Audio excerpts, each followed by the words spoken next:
يا مرحب بكم في الحلقة الثالثة، وهنتكلم عن النهاردة اللاعب رقم 10، صانع اللاعب اللي بيحدث الفارق في الثلث الأخير. يلا بينا نقول لك ازاي انت كلاعب رقم 10 المحللين والكشافين والمدربين اللي عايزين لعيب في المركز بتاعك بيبصوا على ايه المقومات عندك بالظبط. وطبعا زي ما انتم عارفين بنقسمهم لاربع جوانب: الجانب الفني، الجانب البدني، الجانب النفسي الذهني، والجانب الاجتماعي. يلا بينا نبدأ بالجانب الفني. ورقم واحد يا صديقي وهو الباسنج رينج، وهو تنوع تمريراتك ودقتها، التمريرات القصيرة، التمريرات الطويلة، التمريرات البينية. ورقم اتنين يا صديقي هو تايمنج اوف فورورد رانز، وهو التوقيت المثالي اللي انت بتجري فيه وبتدعم المهاجم بتاعك، تبقى كمهاجم تاني واللي انت في نفس الوقت تعرف تتعامل مع التسلل. ورقم ثلاثة يا صديقي هو الدريبلينج اندر بريشر، وهو القدرة على المراوغة تحت ضغط والحفاظ على الكرة بتاعتك من كل زوايا جسمك بالنسبة للملعب. انت عكس الوينج ما كنا بنقول عليه، لان عنده ناحية الخط كده كده مش بيتضغط ناحيتها، لكن انت كلاعب رقم 10 انت معرض من جميع زوايا جسمك انه يضغط عليك من كذا لعيب. اما يا صديقي رقم 4 الكرياتيفيتي في الفاينل ثيرد، وهو الابداع والابتكار في الثلث الاخير من الملعب. وانت طبعا كصانع لاعب مش هوصيك في التمريرات اللي بتكسر الخطوط والتمريرات الحاسمه والغير متوقعه. ورقم 5 يا صديقي وهو الكروسنج ابيليتي، وهو دقتك برضو في العرضيات ودقتك كمان في القطريات والتشيبات، لان انت مطالب منك اسيستات.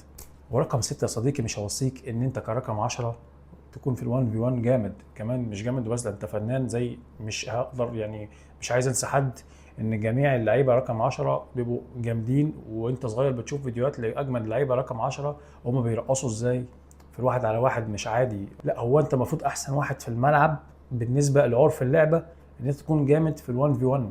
رقم 7 صديقي الاتاكينج اوفرلودد، وهو الذكاء التصرف بتاعك وانت تحت ضغط زياده عدديه، وانت عليك زياده عدديه يبقى عندك ذكاء في التصرف، تعرف تطلع بتمريره مش شرط 1 في 1، لا قادر بتمريره تكسر كل الزحمه دي وتغير اتجاه اللعب خالص. رقم 8 يا صديقي موفمنت تو كرييت سبيس، وهو التحرك لخلق مساحه لزمايلك. وطبعا مش اي مساحه، انت كرقم 10 غير ما قلنا في المراكز الثانيه تخلق مساحه وزوايا للتمرير لزمايلك. اي حد من زمايلك معاك كوره انت بتخلق له زاويه للتمرير وبتفتح له لعب، بتظهر له في نفس الوقت بتحرك بتفسح لزميلك اللي ممكن يبقى اولى منك يستلم الكره من زميلك، فانت بتفسح له، فانت المايسترو من الاخر. ورقم 9 صديقي ركز معايا عشان في حاجات شبه بعض بس في اختلاف في التعريف بتاع الحاجه دي. خلي بالك الاسم ممكن يكون شبه بعض لكن لا، في اختلاف في التعريف نفسه.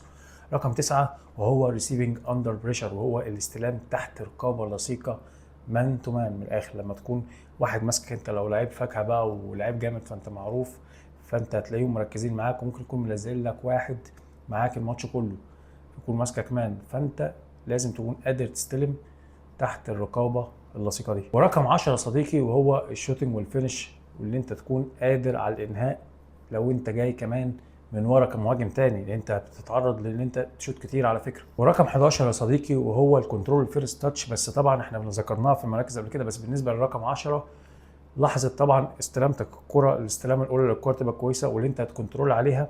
ويا سلام لو انت كرقم 10 واخد قرارك قبل الكره ما تجيلك هتلعبها فين، من فيرست تاتش على طول ممكن توديها ثرو بالجون. ورقم 12 يا صديقي وهو الميكينج ديسيشن، واللي انت بالنسبه للاعب رقم 10 هو اتخاذ القرار من الاخر. مش معتمد انت سريع ولا بطيء، انت ممكن تبقى سريع لكن اتخاذك لقرارك بطيء، وممكن تبقى بطيء لكن اتخاذك لقرارك سريع، فمالهاش دعوه. انت هنا هتعرف تعلي التيمبو بتاع الملعب لو انت مشغل دماغك قبل ما تجيلك الكوره. لعيبه كتير زي زين الدين زيدان انت تشوفه بطيء لكن يعني من احرف اللعيبه على مر التاريخ بسبب انه عنده سرعه اتخاذ القرار. اما يا صديقي رقم 13 وهو البريسنج او بي، البريسنج اوت اوف بوزيشن، وهو تعاملك لحظه فقدان الكوره، الضغط بتاعك الكوره مش معاك، اول ما فرقتك بتفقد الكوره في الثلث الاخير بتتعامل ازاي. وفي حاجه تانية وانت بتعمل مثلا الضغط العالي مع الفرقه بتاعتك، ركز في دي. فالمهاجم لما بيبريس انت بتكفر وراه ازاي، ما انت مش بتضغط معاه، انت بتكفر، هو بيبريس وانت بتغطي زاويه التمرير اللي فاتحها المهاجم علشان بيقفل من زاويه تانية. ركز دي مهمه جدا، والكلام بقول لك يا صديقي ده شرحته في فيديوهات قبل كده في افهم كوره عن البريس والكفر والبالانس. اما يا صديقي رقم 14 وهو البوث فيت ابيليتي، واللي انت تكون بتعرف تلعب برجليك الاثنين. لان ده هيديك حلول كتير، وفي نفس الوقت مش هيقيدك. لو انت حد اراك هتبقى مشكله، لان انت بتلعب على عدله رجلك. هتبقى معروف ان انت بتلعب مثلا عدله رجلك، فانت بتلعب الناحيه الشمال. فانا لو همسكك او انا بلعب قصادك هقفل عليك الزاويه الشمال واخليك تلعب الناحيه الميته بتاعتك.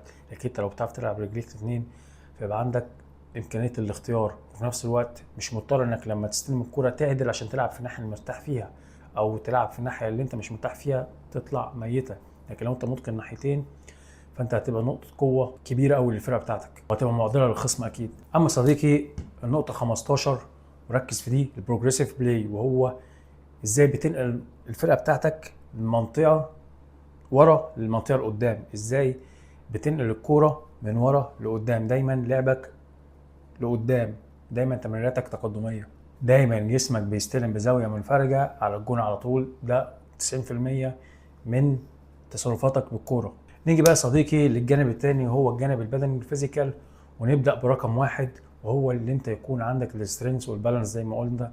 اللي انت ازاي تعرف تقف على كورتك وتحجز، ويبقى تعرف ازاي تقف برجل وتتصرف بالرجل التانية، وفي نفس الوقت لو تعرضت للالتحام والضغط من الناحية التانية فانت تعرف تثبت بالرجل الشمال وتلعب بالرجل اليمين. لازم تعرف تتحكم برجليك الاتنين في القوة والبالانس. الموضوع ده مش سهل، اللي هو دايما مخك حاضر مع عضلاتك في الالتحامات، وما تخسرش التحام ايا كان من انهي ناحيه، لان ما ينفعش يكون عندك جنب اقوى من جنب. لازم يكون في توافق بين نصك اليمين ونصك الشمال في جسمك. الكلام ده مهم جدا. اما صديقي رقم 2، وهو الورك ريت بتاعك بالنسبه ليك كرقم 10، وهو الجري المستمر، معدل الجري بتاعك المستمر في سبيل اللي انت تربط بين خطوط اللعب. نيجي بقى للجانب الثالث، وهو الجانب الذهني النفسي السيكولوجي. رقم 1 بقى صديقي فيه، وهو ان انت تكون هادي وعندك ثقة بالنفس. اهم حاجة ثقة بالنفس، ثبات انفعالي في المواقف الحاسمة. اللي انت لو فرقتك ازاي خلاص في اخر الماتش مثلا والماتش شادد، فانت ازاي هادي وسط كل دول وبتعرف تبتكر حلول بسهولة. الموضوع مش صعب بالنسبة لك، والحل بيبقى من عندك انت، لان انت من اكتر لعيبة في الملعب متزنة نفسيا. لان انت لازم تفصل علشان تعرف تخلي متعتك تخدم صالح الفرق. انت الوحيد اللي انت لازم تكون مستمتع عشان هتطلع لعب حلو. لو انت استمتعت في عز ما الماتش مش مستحمل فيه استهتار، لان فيه شعر بين الاستهتار والمتعة. نيجي بقى للنقطة التانية فيه، وهو الفيجن والاويرنس، اللي انت الرؤية الشاملة والادراك بالمساحة اللي ما بينك انت وزمايلك، وعارف زمايلك واقفين فين. عندك وعي شامل باللي بيحصل، لان انت مطالب منك رؤية الملعب ب 360 درجة. انت لازم تكون عندك عين في قفاك. فدي حاجة ذهنية، اللي انت يكون عندك وعي شامل باللي بيحصل حواليك، زي المايسترو كده في فرقة موسيقية، هو اللي بيحرك كل ده. نيجي بقى صديقي للجانب الأخير، وهو الجانب الاجتماعي السوشيال. وأهم صفة السوشيال تكون موجودة في اللاعب رقم 10، هو قد ايه هو مؤثر مع اللعيبة اللي حواليه. واللعيبة اللي حواليه مش بيفقدوا فيه الأمل، في ثقة ما بينهم. يعني لو تفتكر، مش عارف الناس عارفه ابو تريكه لما كان بيظهر لزمايله دايما، مش شرط كمان ان انت لما بتظهر لهم ان انت هتنجح في التصرف بعد كده. لا، هو عادي لو حتى لو خسرت الكرة ففي ثقة وفي دعم منهم ليك دايما، لان عارفين ان انت من 3 باصات هتطلع تمريرة حاسمة. الاتنين ممكن عادي تخطأ فيهم، بس في واحدة هتصيب. دايما في امل ان الحل هيبقى من عندك. فالمشكلة لو في انعدام ثقة بينك انت كلاعب رقم 10 وبين زمايلك، علشان ده اللي هينجحك. فانت لو مؤثر مع زمايلك كرقم 10 هتلاقيهم بيشغلوك وبيخدموا عليك، فبالتالي ده بيصب في مصلحة الفرقة في الاخر، وانت بتخدم عليهم، ويكونوا عارفين امكانياتك وان انت لعيب جامد. انت لو رقم 10 معايا في الفرقة وانا شاكك في امكانياتك، لا طبعا مش هلعب لك زي وانا واثق فيك. حتى لو بتغلط فانا واثق ان انت ممكن تعمل حاجه مفاجاه تغير مجرى الماتش تماما. وبس كده يا سيدي. اتمنى لو انت رقم 10 فتكون جبت ورقه وقلم وكتبت كل ده، علشان تعرف تقيم نفسك بعد الماتش، وتعرف تفكر في الحاجات اللي هتعملها في الماتش اللي هتصنفك كلاعب رقم 10، وكاساسيات تعرف تحاسب نفسك عليها. وكان معكم حازم زناتي، حد بيحب يعرف كوره بتلعب ازاي. سلام.